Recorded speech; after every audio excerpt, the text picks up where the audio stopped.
following program is brought to you in living color on NBC.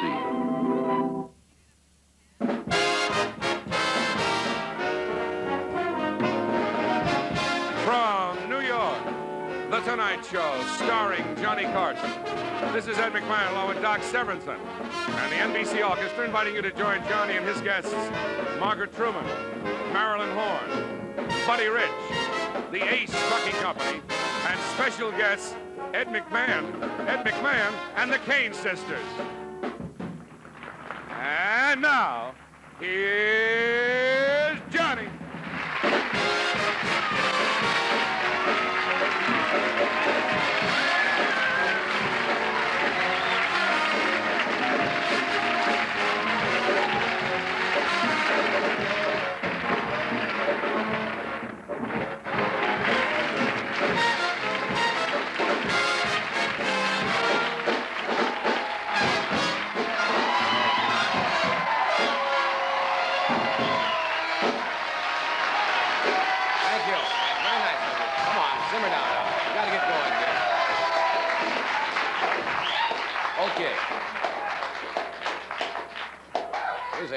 They didn't know the Kane sisters were here, huh? Wow. Good evening. My name is Johnny Carson, and I come into your home 5 times a week. But I will not do windows or floors. Mr. Sounds like a great group tonight. Great. They heard that you're going to do your part of your act tonight. Yes. And they're ready. All right, yes.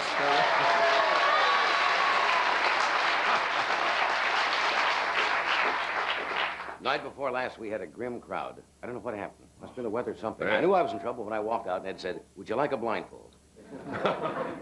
That's what... Yeah. It's going to be another one of those nights starting today. This is the... We have 2 more shows in New York after tonight. Then we go back to California. And, No. Excuse me? All right, we'll be back here. Be long. Good, we'll go have a cup of coffee.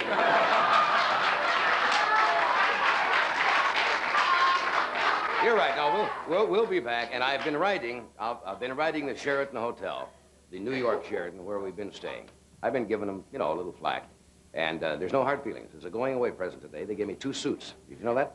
One for slander, one for defamation. I hate to bother you again like this, but you mentioned suit, and that triggered once again that you're deflapped there in the front. It's the latest style. Dog like this every night. You'd keep moving too. You know that. Anyway, tomorrow night David Steinberg will be here, and on Friday Joe Namath is going to be. You see, Joe will not do a monologue because it takes him too long. After every joke, he calls a timeout. And you know what we have in the audience tonight? Who? Kind of a special treat for us. Who? We have 20 vice presidents of NBC are in our audience tonight. And that's true. You can make applaud the vice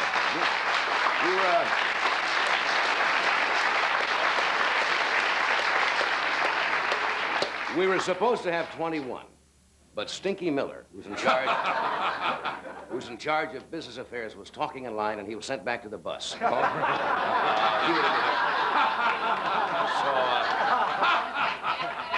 Dave Tebbutt is here. He's the one up there peeling the bananas with his feet. You can tell Mr. Tebbutt, he's in charge of talent here with the network. To give you an idea how important vice presidents are here, these guys wrote in 6 months ago for tickets. That's what they did. After the show, we're going to go over to Baskin and Robbins and have Banana Rocky Road with lots of Jimmies on it. But I welcome you. It's nice to have you here tonight. Today is matinee day in New York. This is what they call... Yes. This is when all the little old ladies come in from the suburbs. They tell their husbands they're going to go see No No Nanette. And then they run over to 8th Avenue and see something like Love Me, Thrill Me, Beat Me. They never go to No No Nanette. Did you see what they're installing in New York? Read their instinct was in the papers today. You see all the litter baskets they have in New York? They've had the old wire mesh litter baskets. They just bought and put in Times Square now litter baskets that weigh 420 pounds. They are made out of cement because I guess they figure people aren't going to see them. And that the job was given to the Raguzzi Cement Company of Red Hook, New Jersey. And it's, I don't know, it's kind of sad to see somebody drop a empty bottle of Yoo-Hoo into the former mayor of Paramus. But anyway, that joke is just made up, and it is intended for humor only, and there is no truth in that. That gets us to the car safely tonight. You ever have people audition for you because of this show? Oh, sure. That's one of the problems of doing this show. Everybody auditions. Hatchet girls. I passed by a rotisserie on 7th Avenue today, and 6 chickens started doing kicks. When will they be on? They'll be on tomorrow night. We have a dandy show tonight. We have Miss Margaret Truman, who's written a fascinating book about President Truman. To discuss some of the items in that book, we have Marilyn Horne, one of probably the great sopranos in the world tonight on the show. We have Mr. Buddy Rich, Mr. Warmth, Sweet Man Buddy. He was the man who said to Martin Bormann personally, I didn't hear Marty.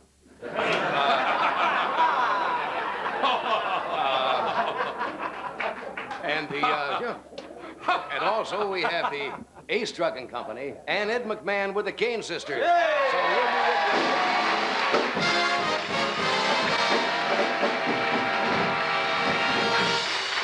Thank you. We'll be right back after a word from one of our sponsors. Oh, wasn't he good? Ever since I started using Trouble aftershave, my game is just falling apart. Trouble has a provocative fragrance that really lasts. I put some on at 8 this morning, and it's still going strong, nearly 10 hours later. Well, girls, we're in the woods again. Trouble for Christmas. A little trouble in the morning, and you've got trouble all day. Purina cat chow. Chow, chow, chow. Cats everywhere are eating it up. Chow, chow, chow. Those yummy Purina cat chow flavored stars are simply turning cats on with flavor. Chow, chow, chow. Purina cat chow. Chow, chow, chow. Purina cat chow. 6 tempting flavor star varieties Chow, chow, chow. to make those taste buds dance with joy. Chow, chow, chow.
Okay.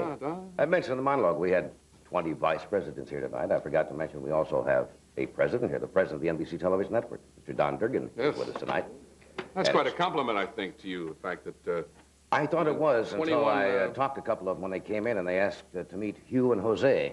Oh. Well, then it's not much compliment to me. Then I or knew, Doc. knew we were in trouble right there. No, really, to gather them all Yes, together you at did. one time, at one place, I think that's very good. That's a compliment to you and your show. Well, we'll come down here to see what we're doing occasionally. We'll find out. They might as well.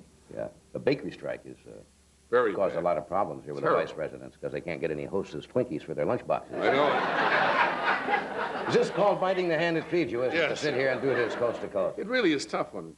Well, all strikes are tough, but the restaurateurs that I speak to, as Right. I do occasionally, as you know, I get around to certain restaurants in the city, and they're going out, they're buying rolls in little bags, you know, at the grocery store. Isn't the Long Island Railroad supposed to strike tonight? Tonight at midnight. At 1 minute past midnight or Right. something? And as you said last night, it'll be right on time. Oh, the strike will come right off. The train's never on time, but that strike will start right at 1 minute past 12. This is my last show because I leave tomorrow to go back to get ready for our taping. Why out is there. it that you always leave early to go back and get ready? Because I have to be there, and Doc has to be there. I mean, I never understood that. Well, I have to kind of prepare emotionally, so I have to leave a couple of days early. to What get do you out do in that preparation period? Because I just go in and start working, Doc. Just arise, we just do it. What do you... Well, I have a sulking room I put in at the house, and I go in there and I skulk for a while. Skulk? Skulk, or sulk, or whatever. But I want to thank all the New York crew. It's always great coming back here, and we have not given up on New York. No. We will be back here. When is our next trip? I think is next week. Yeah. In fact, my song, my thing for my act tonight is a salute, a serenade to New York, to returning to New York. Because we had the mayor on the show, and he said we were anti-New York, and you are going to reverse that trend We're tonight. doing a serenade to the great city of New York. It's the greatest city in the world. It always will be.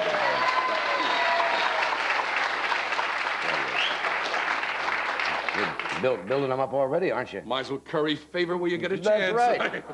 We have some split billboards here tonight. Yes. These are rather unusual things that you see occasionally as you drive to work, where you'll see a advertising billboard where part of the old message is still on the billboard, and the new commercial or advertising will be going up. A fragment of the past, married in some strange way to a parchment of the future, kind of capturing timelessness in a unique fashion.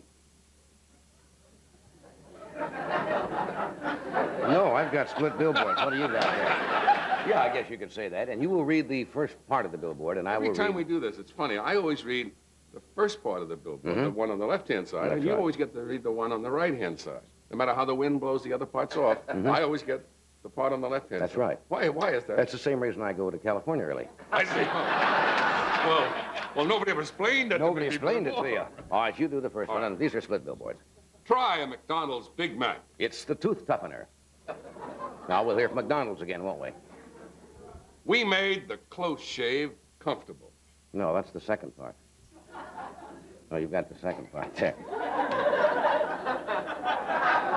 Oh, they gave you the wrong one there. Wait a minute. Why would you just try it one time with me having the second part? All right, you do the first part. You already done the tagline anyway. No, you do the pen. I'll do the tagline. You just did the tagline. That is it. We made the That's what I had, but you do my part now, and I'll do your part. It's not my fault. That's what they gave me. That's true. That's what they gave you, all right. All right, the first part of that is See join... if you don't like this, folks. Join Planned Parenthood. We made the close shave comfortable.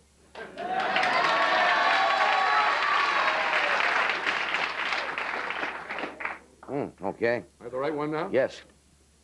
Take a quiet ride. See The Godfather. Do you suffer from itchy, scaly dandruff flakes? Remember... They melt in your mouth, not in your hands. Oh, yourself. Your baby needs Pampers. Long live the dry look. You've seen that. Now that... Drink Ripple, pagan pink wine. And away go troubles down the drain. That's it. That wasn't actually up there. Stay at the New York Sheraton. Let us plan your next affair.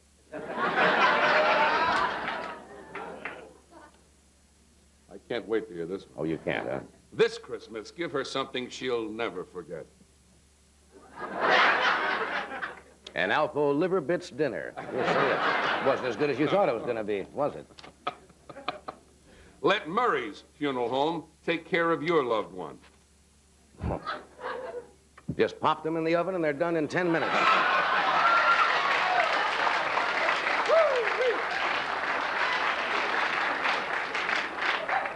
Grown men sitting here doing this. Now, I know I've got the right part on this one. Right. Yeah. Try Sunsweet prune juice. We move families, not just homes. Okay. Okay. Let us...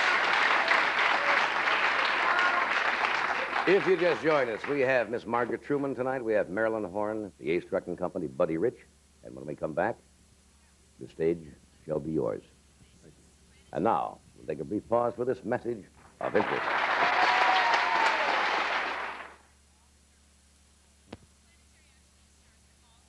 Gentlemen, start your engine. These are the Go cars. Each has a Go lifetime battery. The battery guaranteed to its owner for the life of his car. If it ever fails to hold a charge, he gets a new one free. Make your car a Go car with a Go lifetime battery. Power enough for the life of your car. Guaranteed by Exide and Willard. Both these saucepans contain cereal, cooked under identical conditions. But they won't clean up identically. Watch.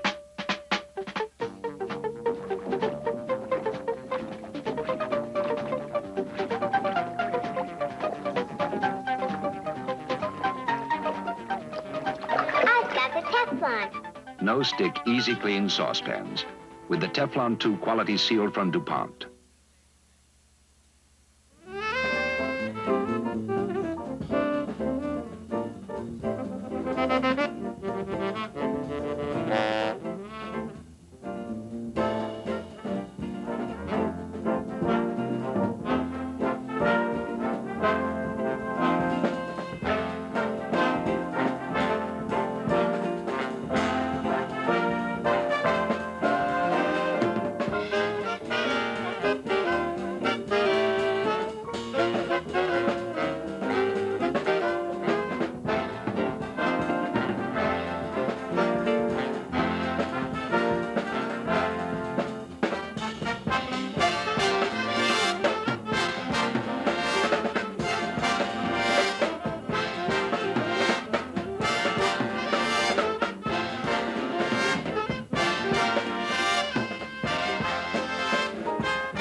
It is showtime at Club Bimbo. That's what Ed was doing in rehearsal this afternoon. You know all the singers that have come out of Philadelphia? Eddie Fisher, Bobby Fenton, Frankie Avalon. Who am I leaving out? Bobby Rydell. Comes up with a lot of... What? Mario Lanza? Came out of Philadelphia? And another one out of Philadelphia. This is from Ed's act. Would you welcome Ed McMahon and the Kane sisters?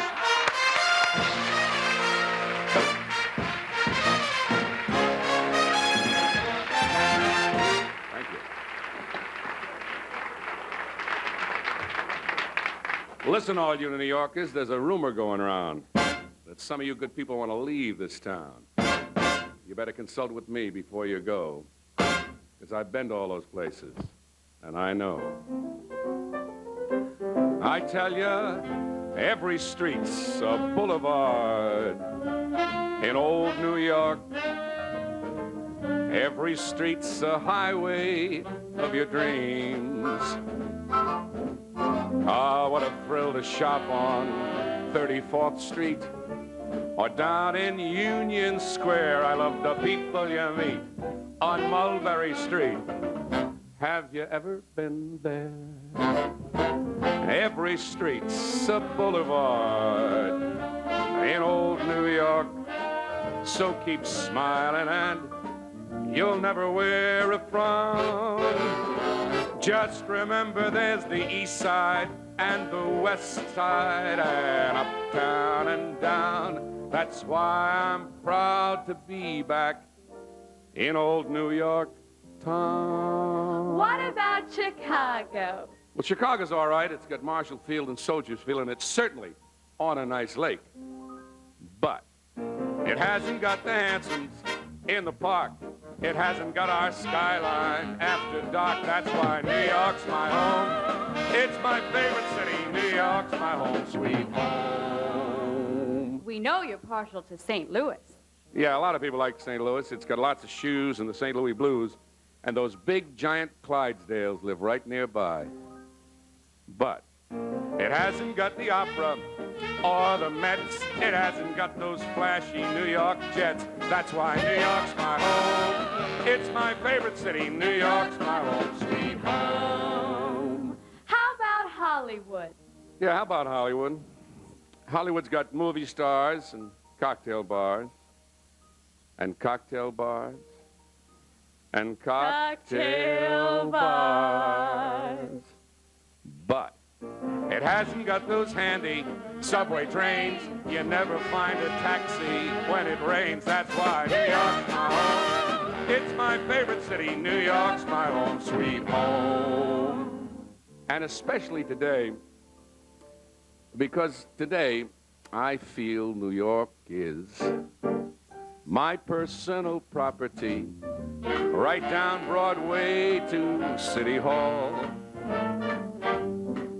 Every every supermarket, every 5 and 10, all of Lincoln Center and that great UN. They're all my personal property. The zoo in Central Park is merely my private menagerie. I've carved my name on every tree. From Yonkers Raceway to Bowling Green, I own everything around and in between. It's all my personal property. The planetarium is mine alone. The old aquarium I also own. And since I feel today New York is really my personal property, I'll tell you what I'm gonna do. Since I like you very much, so very, very much, I'm gonna give it. Why don't I split it? Hell, I'll just share it with you.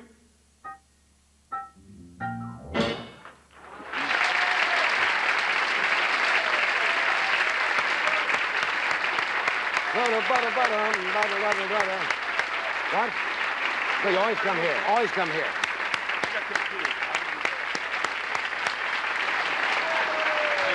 Author. Thank you. I got confused there because I know first-time singers on the show normally don't come to panel. That's right. It's not song to panel, it's song to go home. That's right. So you singers don't come and sit down. And that about winds it up for me. What do you mean?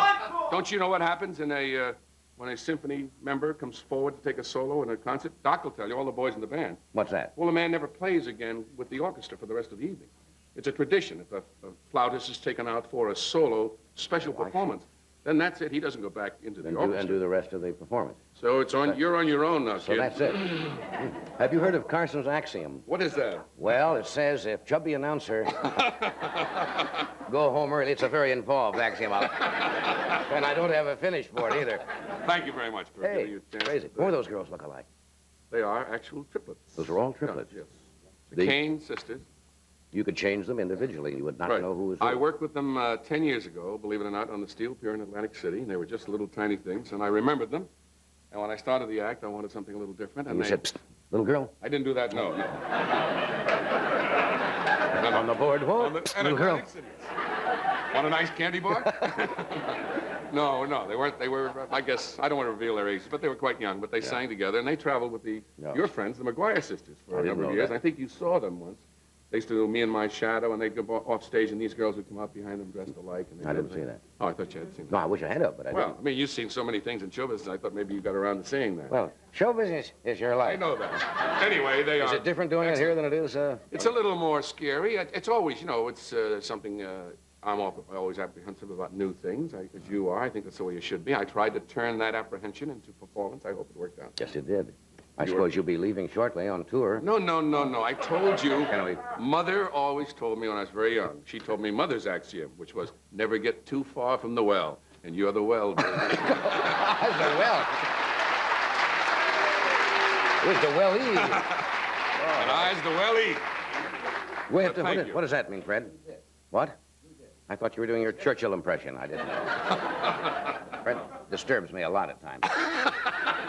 No, he's got more strange cues than you've ever seen in him. Oh, yeah, Holding. that and 15 yards, clipping, like Green Bay. If you're making more than one trip. Why are you playing with your tie? You probably want to tweak my nose again. One too many. This morning, Harry carried out a week of garbage for his family of 4. His neighbor Sam carried out a week of garbage for his family of 4, including backyard barbecue waste. The difference is the Sears Kenmore Compactor. The compactor crushes a whole week of garbage, bottles, bones, cans and all, deodorizes it, and turns it into one neat bagful. The Sears Kenmore Compactor, for men who hate to be garbage men.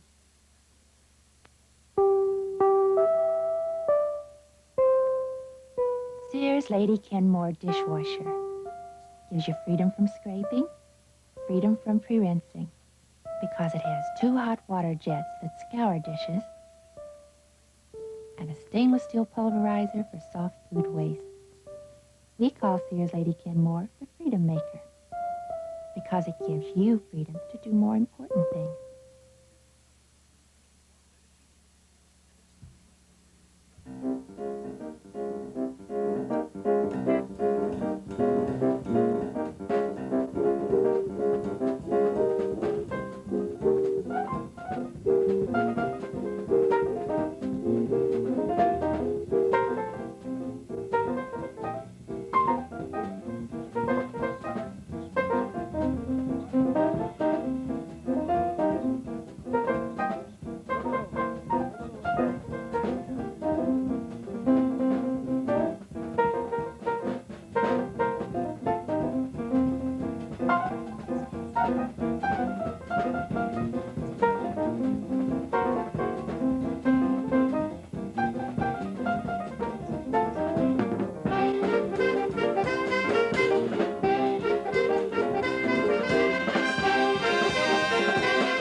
Travel arrangements provided by United, flying to more of your land more often than any other airline.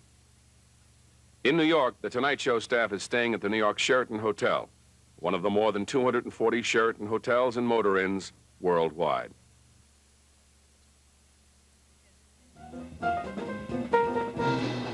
Right. Thank you, Fred. My next guest, believe it or not, I think that we've ever talked about this, was actually like born in a trunk. Yes. In the colorful days of vaudeville. 4 years old. And yeah, as tradition would have it, he was less than 2 years old. 2 years old? Yes, when his parents introduced him to audiences in a drum solo of Stars and Stripes Forever. Just after that, they drilled air holes in the trunk and tried to lock him in. You didn't know that. It's a little-known side of show business, and we're going to set that one aside. Would you welcome Mr. Humble Buddy Rich? Yeah.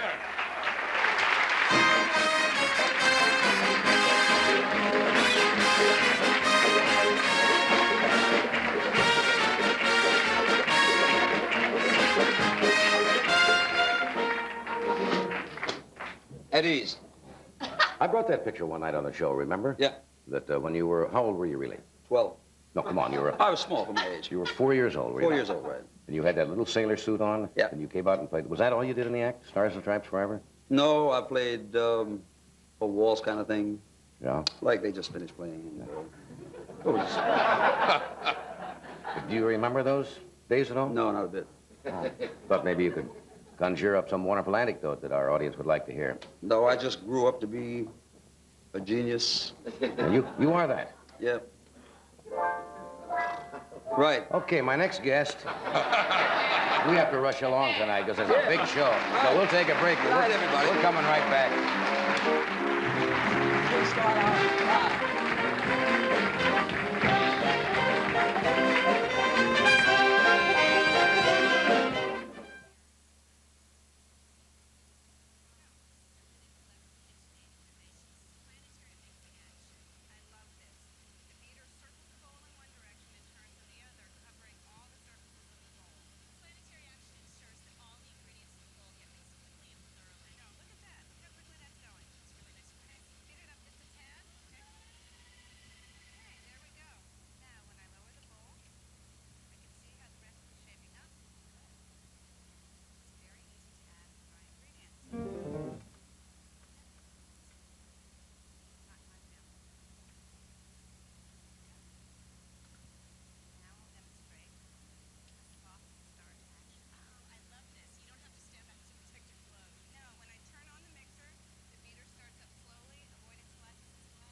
still playing with my pencils. Great. Well, whatever turns you on.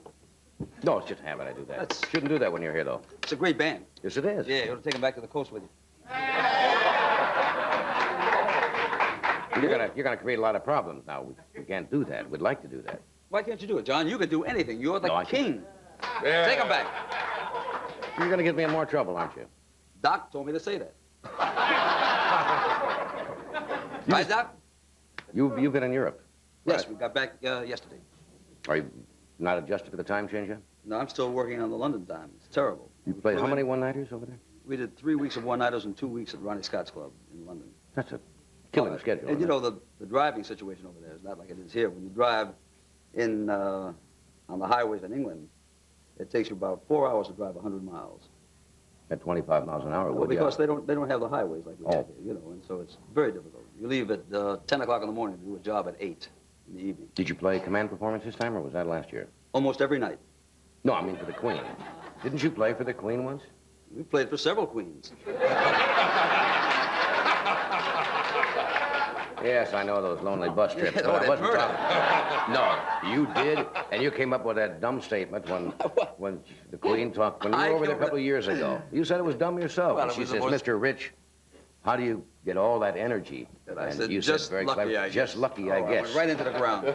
To the Queen of England. Yes, we did the command performance over there. Brilliant ad lib. Just lucky, I guess. Well, she signed me for a following performance, so it must Did have she been really? very hip. What do you mean she said? Queen doesn't sign you for performance. Oh, no? I must be thinking of Danny LaRue.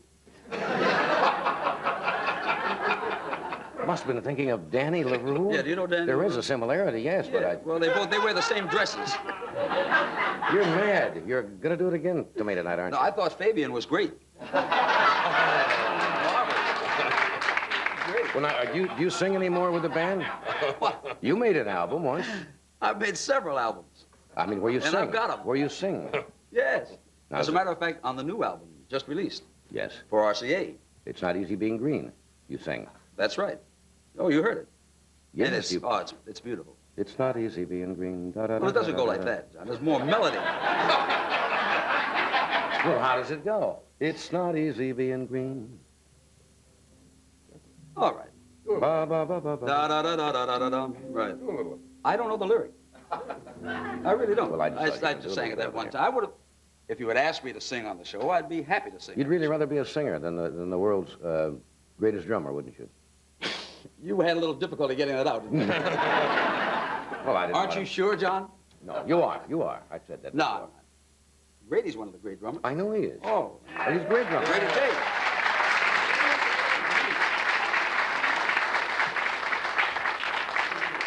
When you play drums, don't you? No, not really. Not really. I fool. You know I fool around. I don't pretend. I heard to you be. fool around, too. I don't pretend to be a great drummer. You don't pretend to be a great drummer? Fair. Is I'm it fair? That's Well, it. I haven't heard you play in a couple of years. The last time you played, you sat in with my band at the Shea in Los Angeles. That's right. And we closed that night. That's true. You You remember what he said? Yes. You want to tell him what you said that night? No, I don't want to tell him what I said that night. You don't We want to were in blow the show, right? We were in a frivolous mood. Yes, and After dirty. hours. Yeah. And a dirty mood. No, I wasn't. And a dirty mood. No, I wasn't. Now, don't say things like that. People take you seriously when you say I'm things serious, folks. He's a dirty man. like that. You're incorrigible. No, I'm not. I'm Jewish. Have you seen any more flying saucers? Have you given up that belief? I haven't given up the... As a matter of fact, about a month ago... I We was have a flying speaking, saucer thing goes. He believes in them, Speaking and to a I man don't. by the name of Ray Fowler, who is probably one of the most informed men on unidentified flying objects in the world. And he showed a picture on television, on another network, on another show, the first one that was actually verified by the government and also by the University of Colorado as being an absolute, real photo of a saucer, and showed it on television, and made the statement that it was absolutely verified by the government. As Well, what does being that mean? In unidentified. other words, they had an object in a picture, Right. and they said it was an unidentified flying object. Exactly. Yeah, but couldn't you duplicate a photo? Couldn't This you could phony- not be duplicated. That's why they said this was the first one that was verified as being not phonied up, Yeah. like a lot of pictures And you are. believe they're from other civilizations, and they're scouting us, right? Well, they're not from Detroit. Well, why don't they make contact with us then? I don't know, John. I mean, if I knew that, would I be here? I'd be up there with them. doing one-nighters on the moon. I don't know.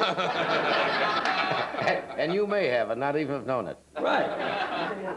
What do you want? Huh? I was trying to think about it. What? What is it, John?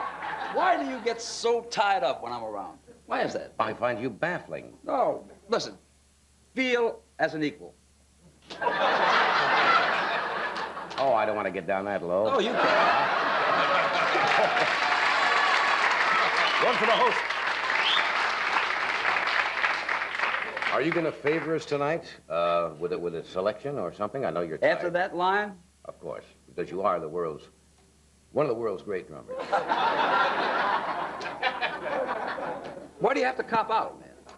How do you put yourself in the category of all drummers? I mean. Oh, I get up like this and I put myself down behind the drums. No, I don't mean how do you categorize yourself? Where would you put yourself in the top, say,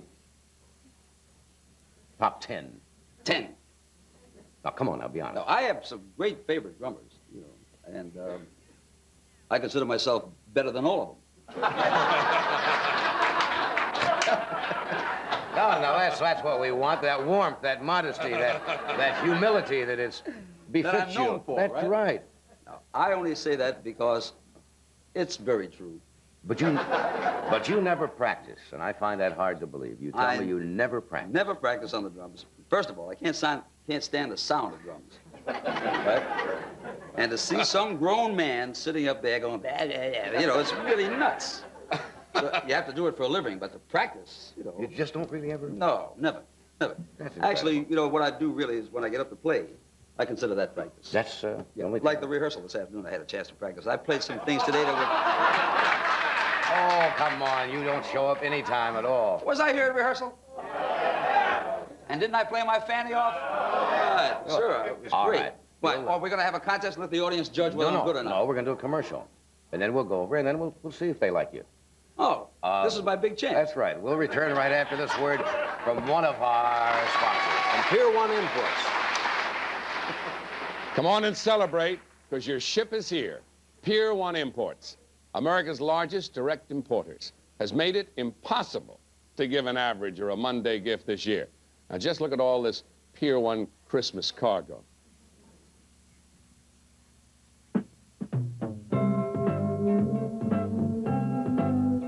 From all around the world they come.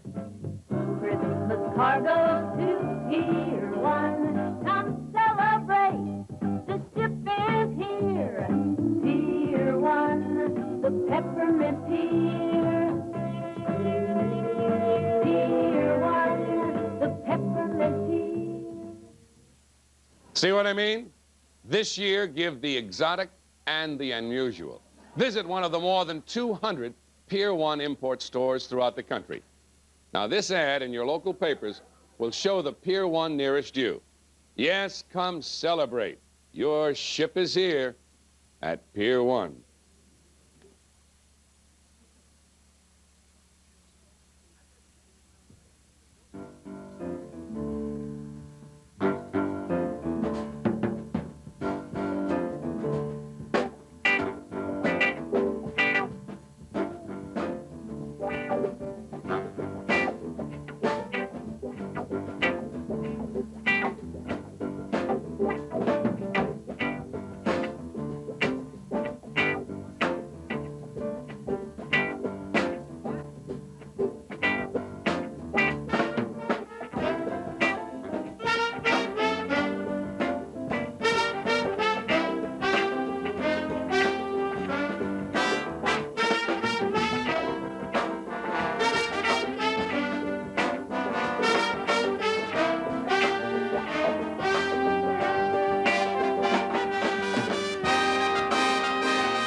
Well,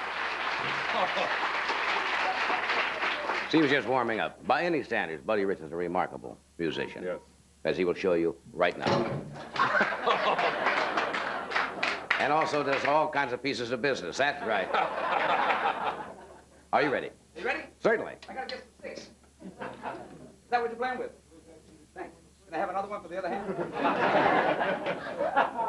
Hey, Grady, what about a stick? Where? Right there. Where? Oh, is that what it looks like? I got it. Who's that? Okay.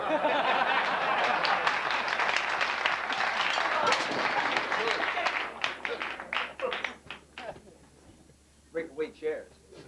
You ready? And the one. I don't.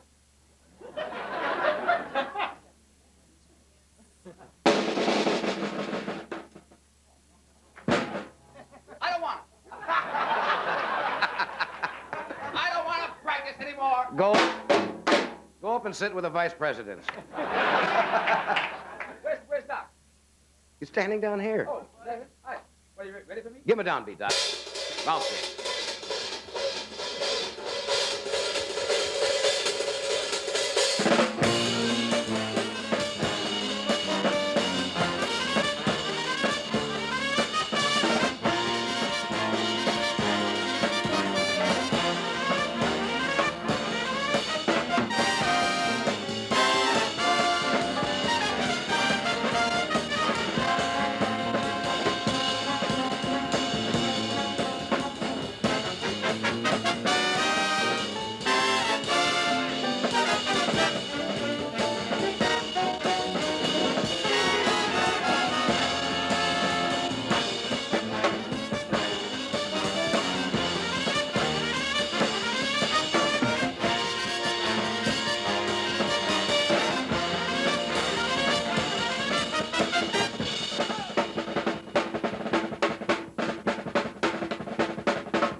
Just play a chord, will you?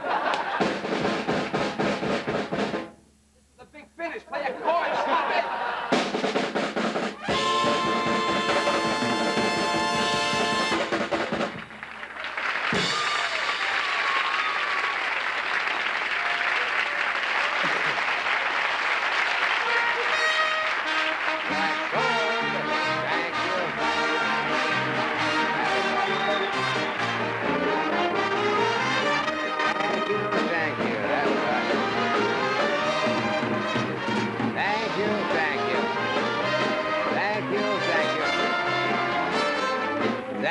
Thank you. That was the comedic drummer from Bayonne, New Jersey. And the number is Bradshaw 29162.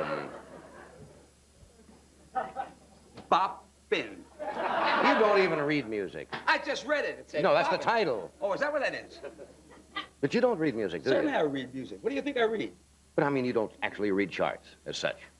Want me to read your chart? No, I mean, you don't read music, do you? Why do you tell me and then ask me? Well, I have read that you don't read music. Do you read music? Where did you read that I don't read? I read that in a New Yorker magazine profile that you do not read music. Now, do you read music? You read in New Yorker that I don't read music, or you read that I read it. Are these too tough? Do you read music?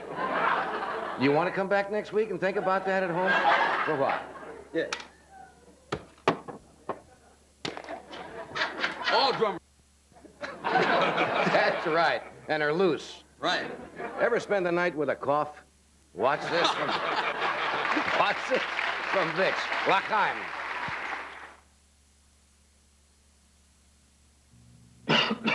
You've got a nasty, tickling, scratching, annoying cough from a cold. And you can't sleep if you're coughing. So you say to yourself, I will not cough. And you try to suppress it yourself. But you can't. You need a strong cough medicine. Vicks Formula 44. Formula 44 can help suppress the cough you can't suppress. Formula 44 is a cough suppressant as effective as codeine, but not narcotic. Formula 44 can help suppress the cough you can't suppress. Ever notice how much worse your child's cold sounds than yours? It is worse. The breathing passages are smaller, the nose clogs up more, the chest is more uncomfortable. Many colds medicines aren't recommended for young children. Vicks Vapor Rub is. It relieves congestion for up to 8 hours. She breathes better, feels better, so she can sleep. Vicks Vapor Rub, an effective decongestant for the miseries of a cold.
I want to mention before the night got too late that you were actually working in Boston right now, right? Yeah, we're at Lenny's. It's at the Holiday Inn in Peabody. Right. Massachusetts. How long will you be down there? Hey, hello. We'll be there until Saturday night. Great thing. Right. All right. My next guest is considered without a doubt one of the great sopranos in the world today. And her opening performance of Carmen at the Metropolitan Opera Company was a great personal triumph for her. She begins a concert tour on December the 1st in Pittsburgh and then New Orleans and Dallas. Would you welcome, please, Marilyn Horne.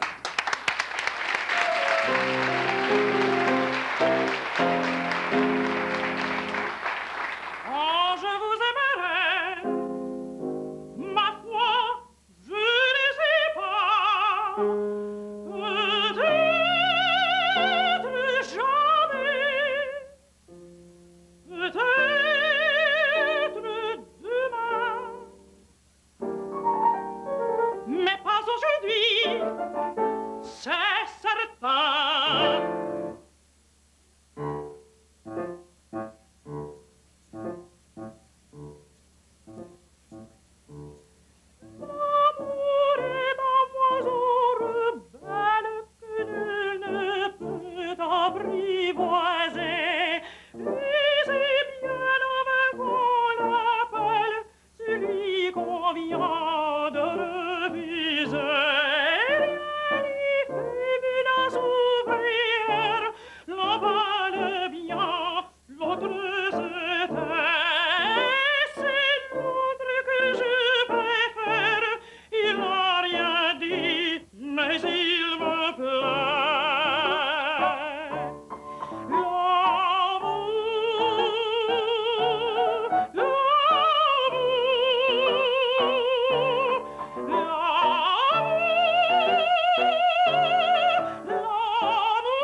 You see, buddy, how good you'd be if you'd practice? Huh? I'll never be that good. No, singers have to practice and vocalize all the time, don't He they? has to practice, too. Don't let him kid you. Yeah. You heard me play, right? It's nice to have you here again. Hey, opening in Carmen at the Metropolitan is that a real nervous time at all? Yeah, it was pretty nervous time. I think, though, the dress rehearsal was more nervous than the opening night, actually. Really? Because the dress rehearsal was completely open to an invited audience. Everybody that could stand or crawl was there because they knew it was the new regime at the Met. Right. And we knew that everybody who was anybody in classical music was there with a spy or, you know. That has to be frightening, knowing all the critics are out there. Yeah, so we knew that the dress rehearsal was what really counted as far as the word getting around very fast. Right. Is Carmen a terrifically demanding role? Extremely demanding. It starts at 8 o'clock and finishes at midnight. That's a long haul. Yeah. As they say in the opera. Can't see somebody saying the boy, it's a long haul tonight, Harry. 4 hours. You'd be surprised. Doesn't seem right. I bet. We Yeah, say I know. that. I'll bet you do. And you do everything. You have to dance in that Yeah. that role. Dance, sing, play the castanets. Yeah. Somebody said they Laugh. brought some castanets tonight because I never understood. Now, did you ever play castanets before? Well, I Before you learned did them for Carmen. For Carmen? I learned them before. I mean, not that I'm Carmen Amaya, you know, but me how you do they're that. not so easy, really. No, that's what I understand. And Put it on your thumb. Is that it? yeah, but you have to. Can you get the two things on? Or are they too tight? You have to put this one on Oh, I first. see. Like that. I think it's too tight. Yeah, I have that's an extremely large thumb. Oh, I really need two, you know. Here.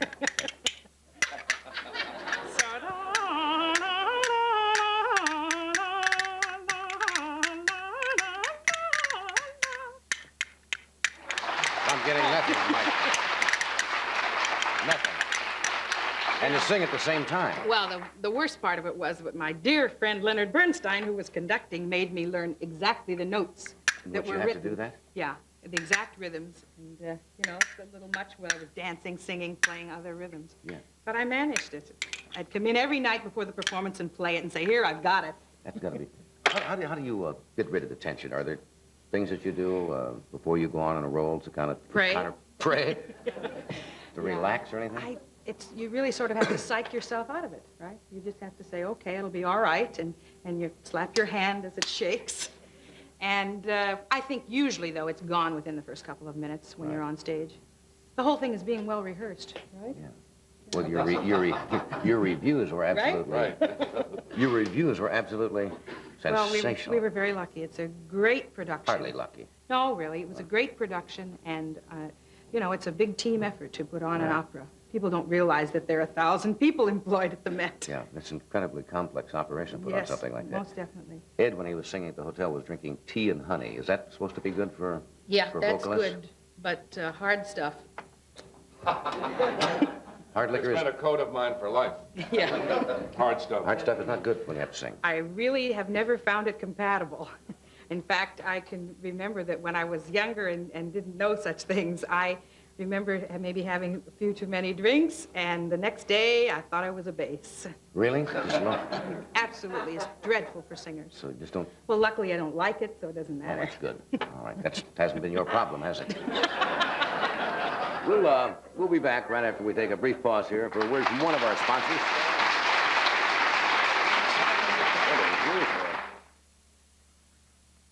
Centuries ago, Portuguese sailors discovered the world. Now visit Matus and discover Portugal. Matus goes well with new things, worlds to conquer, hills to climb. Discover Matus, the rosé wine discovered by the country that discovered the world.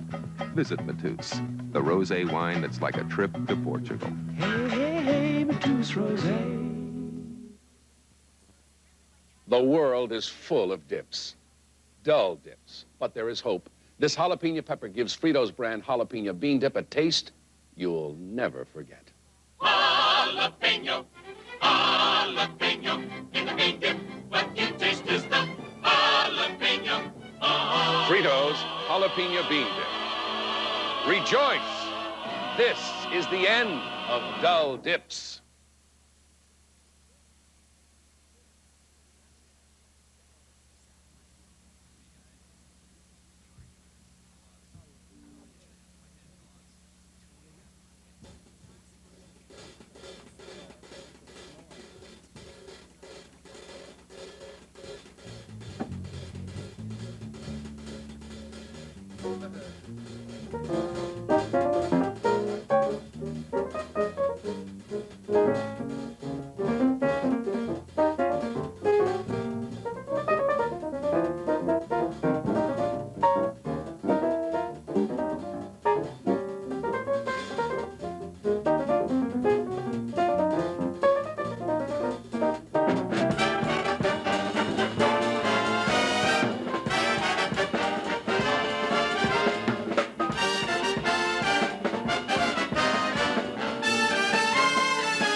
are back. In a little while, Margaret Truman will join us, the Ace Trucking Company. Buddy Rich is here, and the magnificent voice of this gal, Marilyn Horne.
Well, you're some little canary.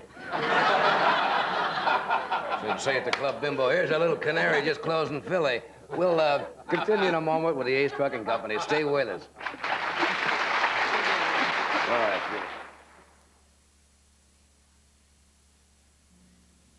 Intimate by Revlon. Diamond Facet Spray Mist. How'd you know?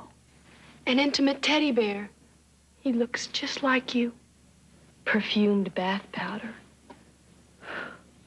A basket of intimate.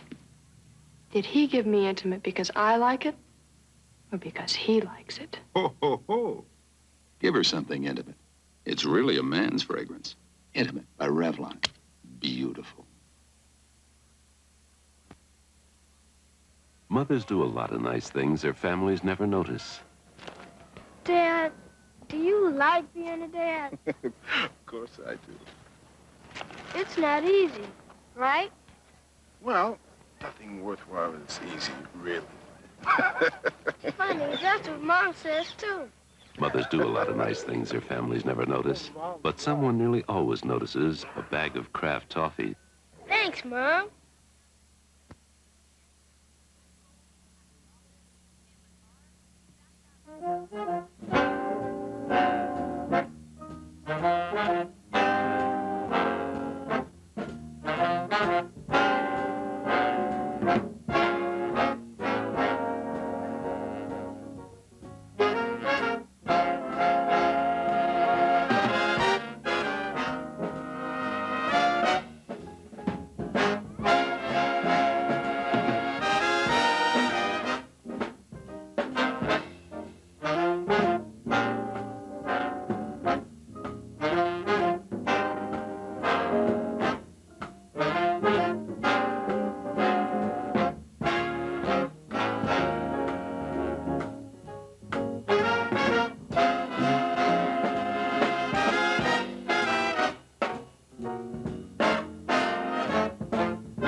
Buddy plays you the nicest compliment. He said he never enjoyed that song until he heard the way you sang it tonight. It's lovely. As if you don't know by now, the Ace Trucking Company is not a moving service. It's an improvisational comedy troupe, and they're making their 27th appearance on this show. Would you welcome the Ace Trucking Company?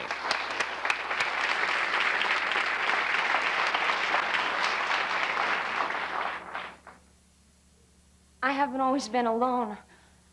I used to be surrounded by people, but that was a few years ago. Now I'm just always alone, and it's sad, and... Hold it, cut! What's the matter?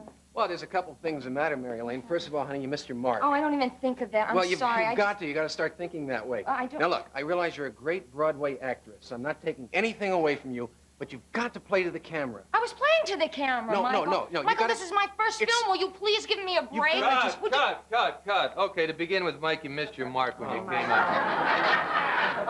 Secondly, remember in rehearsals we discussed your relationship. This is your ex-wife. You're still carrying a torch for this girl. Cut!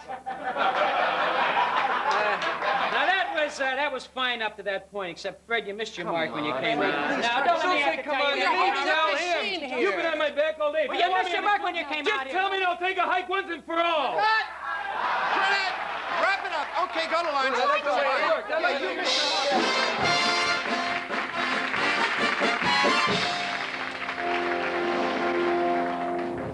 Hi there. I didn't use my deodorant yesterday, and I may not use it today because I feel really dry. Yes, I use... Hi, Mike. Hi, George.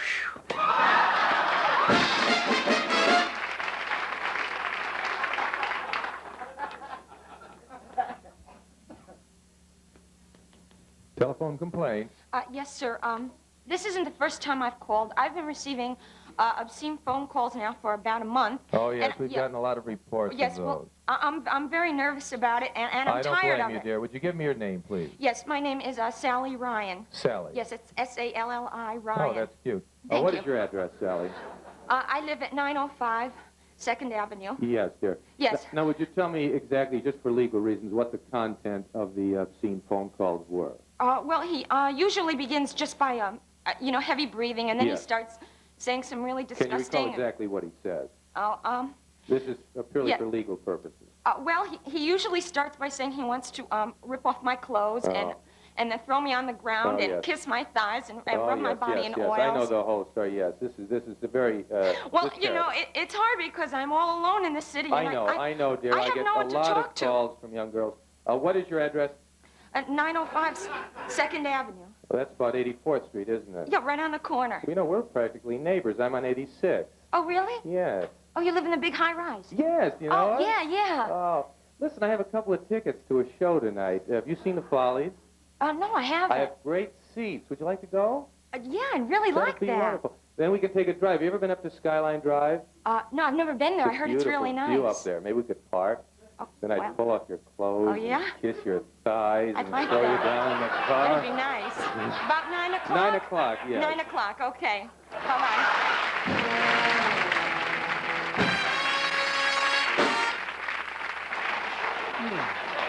Come on.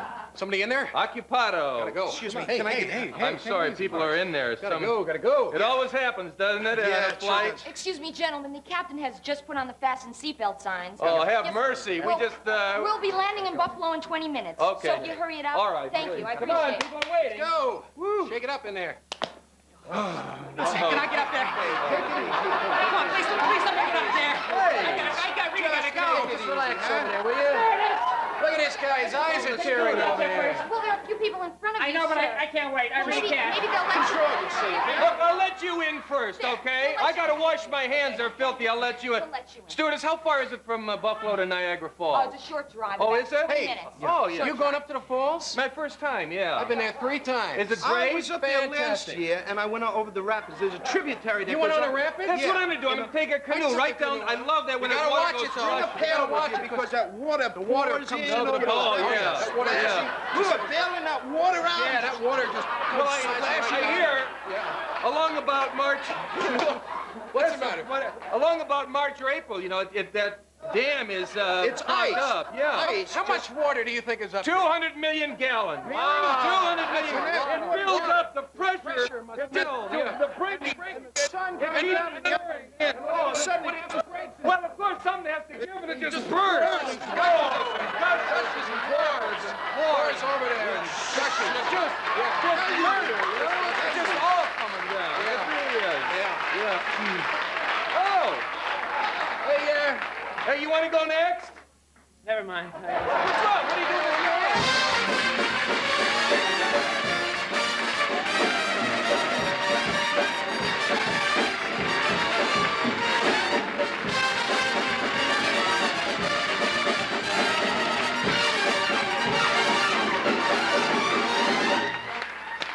Fred, you can't say we don't have a varied show tonight, huh? A little of everything tonight. This Margaret Truman will join us in a moment, if she cares to after that. But first, this brief pause from one of our sponsors. We'll be right back.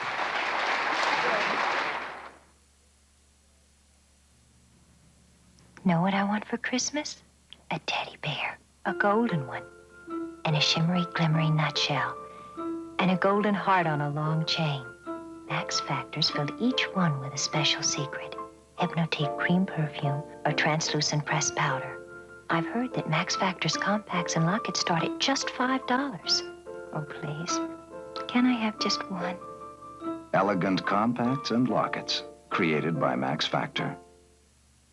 I'm Rip Van Twinkle. In my day, Christmas tree lights burned so hot you couldn't touch them. Then GE brought you cool lights, like lighted ice.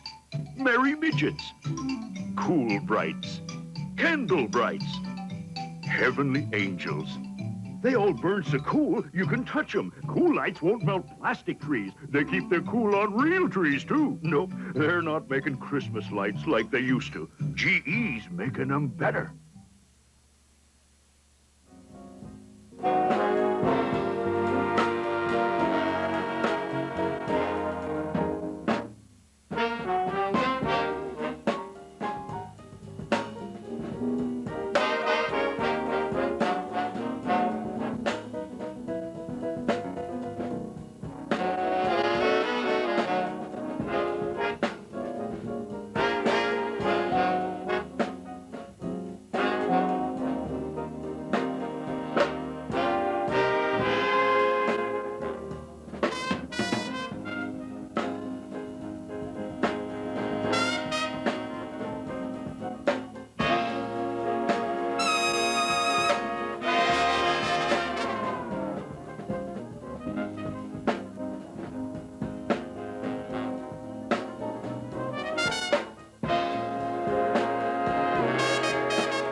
Marilyn was just asking if this is on sale yet. I believe this book comes out in January, actually.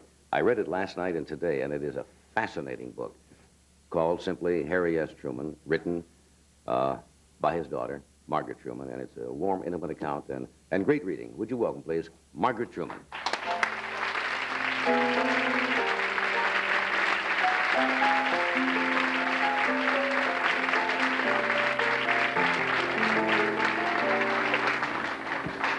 We're you're right. I don't know whether you heard this, Margaret. Is it actually out now? Well, backstage at all. Is this out yet, or somebody said coming it was out soon. in January? It's really a fascinating book. Thank you. It really is. I was amazed. You give credits to people helping you compile this information, but you relied a lot, obviously, on your own memory of when you were in the White House, and it's amazing. I checked it out, though. Did you check Yes. everything? To make I'm sure? not getting any younger. I better check out my memory. You know, I'm a great admirer of your father, as millions and millions of people all over the world, but much more after I read the book, and I'll tell you why. Because in one of the chapters there, you said that he hated Brussels sprouts. And I said, that's my kind of president right there. Because if there's one thing reason to like Has anybody asked you that question before or mentioned that? You mentioned that you had a White House cook who was over from another administration, right? She was the housekeeper. Was the housekeeper, Mrs. Nesbitt, am I That's right? right, yes. And Mrs. Nesbitt served Brussels sprouts. And your father does not care for Brussels sprouts. That's the understatement of the year. I don't either. I have I'd a been running left joke. in charge, you see. This is what annoyed You were in charge? me. Yes, my mother was away, so I was supposed to approve the menus. And I saw Brussels sprouts on the menu the first night. And I said, please take it off. They were not taken off. The next night, or 2 nights later, 2 or 3 nights later, there they were again. So I called my mother, and I said, you better get back here, because if you don't, I'm going to fire her. My mother said, I'm coming. Don't fire her. She did later. Yeah, I don't like Brussels sprouts either. I don't trust people who like Brussels sprouts. I don't know why. There's something that's very deep-seated there Johnny, about that. the British like them. Well, I don't trust the British either. Don't they like Brussels sprouts? No, I'll hear have mail today. Oh, yes. Have your parents read the book yet? Yes, mother especially. She's Yeah. read it 3 times, I mean. How about your father? Is He saw the original manuscript. I don't know whether he's been through the whole thing again or not. Mhm. He checked out some facts for me.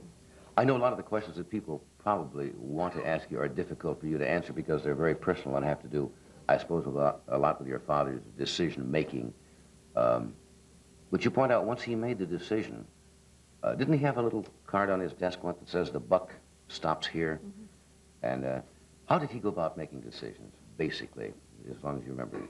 He had many wonderful men who helped him, gave him their best advice, like Dean Acheson and General Marshall. He would listen to everybody before a big decision, and then he would sit down with all of their opinions and arrive at a conclusion and make the decision. He said the decision rested with him, and he was to blame for whatever happened. So the buck stops here. Yes. Your father also, in the last chapter of the book, you say, your father is very pleased that many historians already have rated him as one of the top 7 or 8 presidents in history, but he doesn't, although that pleases him, he is not yet ready to put himself in a certain niche in history yet. He says, I think it usually takes 25 or 30 years, he said, and he said, if you do your job, history will treat you Now, right. if you do your duty, If you do your duty. history will do you justice. History will do you justice. Your father's what, 88 now? No, 89. 89 years old. I have to remember how old I am. Huh? He's 40 years older than I am, so he's 88. He'll be 89 next May. I mean, 89. He'll be 90, won't he? I'm 48. How old is he? Let's see, he would be... He's 88. He would He'll be 89. He'll be 89. I can't remember when he was born. That's all right. Well, I wrote the book. And he still lives in Independence. The Is he- house that my great-grandfather built. You mentioned when he... That's right. That's right. You mentioned when he went back there was a fence around the house, an iron fence, I believe. And somebody suggested that they take it down. And your father didn't want to take it down because you had a problem with souvenir hunters and... Well, much as I love the American public, they are souvenir happy. They will take things without being malicious about it, but they'll take little souvenirs of your desk, or they'll sort of snip off parts of the suit you have on, things like that, if you give them a chance. Right, It's not malicious. They just want souvenirs. right. And Mr. Hoover, former President Hoover, told him many years ago that he thought that he ought to put a fence up around his house because he said they managed to go off with about 50% of my house in Palo Alto before I caught on to this. Is the fence still up in Oh, yes, Independence? it will be forever. Your father was, what, 60 years old when he first became vice president? I believe, president, yeah. yes. Mhm. And he didn't really, you say in the book that he actually didn't wish to be vice president. Can we talk about that a little bit? Why not? Well, first of all, he was committed to Jimmy Burns. He was going to nominate him. And he didn't really think of himself as vice presidential material. When people kept pressuring him, finally Bob Hannigan had to call President Roosevelt. And President Roosevelt was very succinct and brief about it. He said, well, tell him if he wants to break up the Democratic Party during a war, all right, and slammed up the phone. And my father said, why couldn't he have told me? Well, that wasn't Mr. Roosevelt's way. He had a different way of doing things from my father. But after this all happened at the convention, my father was even more sure that he wished that he were not vice president because Mr. Roosevelt was quite ill. Most people didn't know it at the time. I don't know if there was any reason why they should, but it was quite obvious to everyone who saw him. Your father said something about he didn't want to come in the back door, He didn't something want to come like to the that. presidency through the back door, no.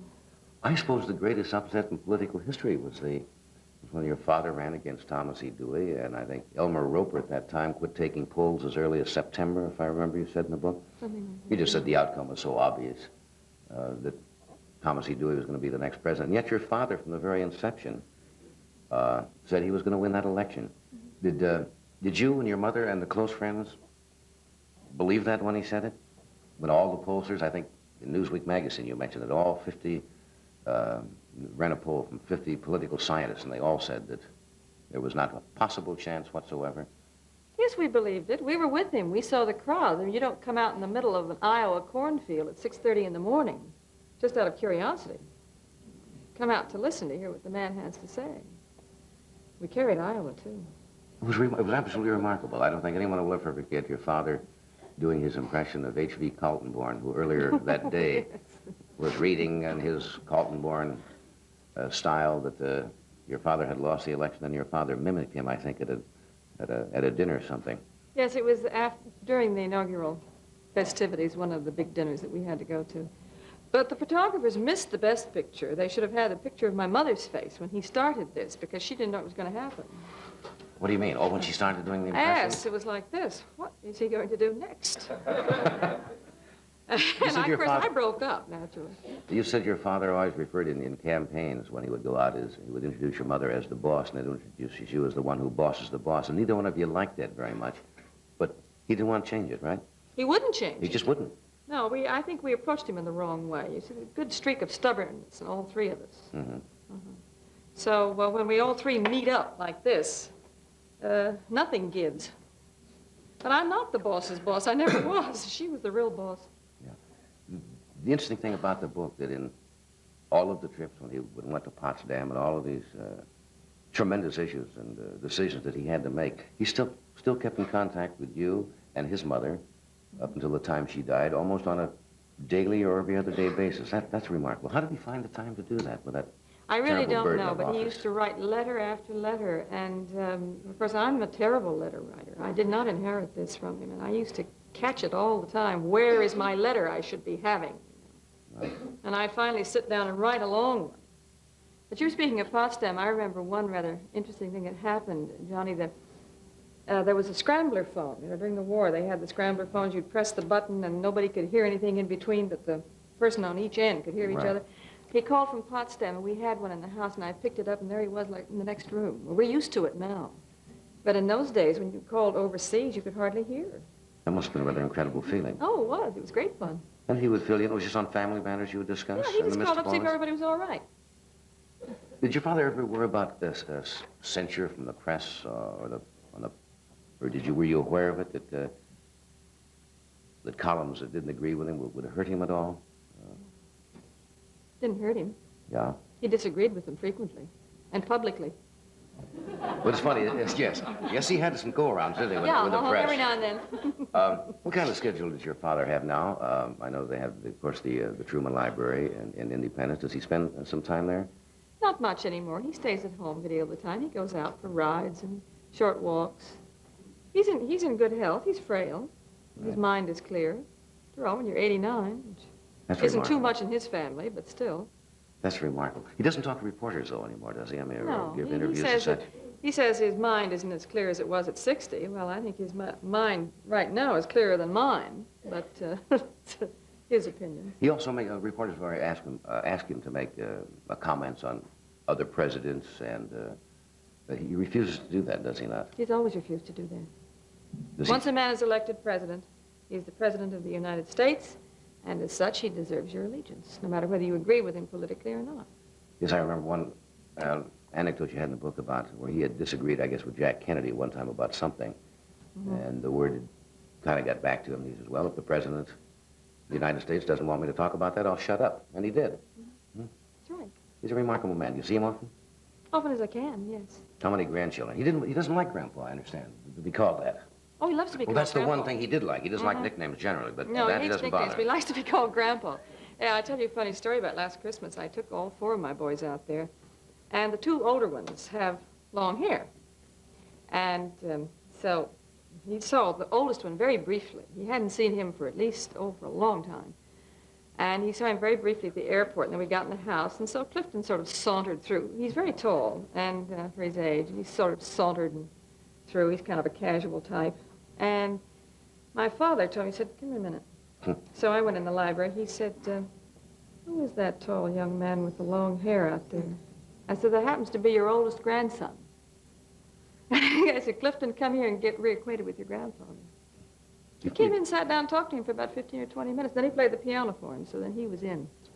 Your dad was never particularly fond of the long hair in the boys, though, right? No, but he's gotten used holding to to it. that. We'll take a break. We'll be right back.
Margaret, I thank you very much for being with us tonight. I think the book is going to be a tremendous success. It's a fine book. Thank you. A lot of love in this book. It's called Harry S. Truman by Margaret Truman. I thank you for being with us. Marilyn, thank you. Buddy, thanks. David Steinberg will be here tomorrow with James Caan, Alexis Smith, and Leslie Uggams. Good night.